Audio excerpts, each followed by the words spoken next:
Digital కంటెంట్లో అశ్లీలత ఎక్కువ అవుతున్న వేళ నైతికతకు భావ ప్రకటనకు స్వేచ్ఛ మధ్య సంతులనం పాటించేలా గైడెన్స్ లైన్స్ రూపొందించాలని కేంద్ర ప్రభుత్వానికి సుప్రీంకోర్టు ఆదేశించింది. గోట్ టాలెంట్ అనే రోస్ట్ షోలో తల్లిదండ్రులను ఉద్దేశించి యూట్యూబ్ రణ్వీర్ అలహాబాదియా చేసిన జిగిప్సాకర వ్యాఖ్యలకు సంబంధించి కేసులను సుప్రీం విచారించింది. 280 మందికి ఉపాధి కల్పిస్తున్నందున రణ్వీర్ షోను ప్రారంభించేందుకు అనుమతించాలని అతడి తరఫు న్యాయవాది సుప్రీంకు విజ్ఞప్తి చేశారు.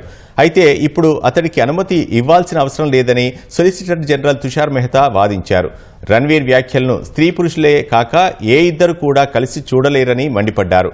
వాదనలు విన్న సుప్రీం రణ్వీర్ షో పోడ్కాస్ట్ను తిరిగి ప్రారంభించేందుకు అనుమతి ఇచ్చింది. ఏ వయసు వారైనా వీక్షించేలా షోలో నైతిక ప్రమాణాలు పాటిస్తామని తప్పనిసరిగా హామీ ఇవ్వాలని రణ్వీర్ను ఆదేశించింది.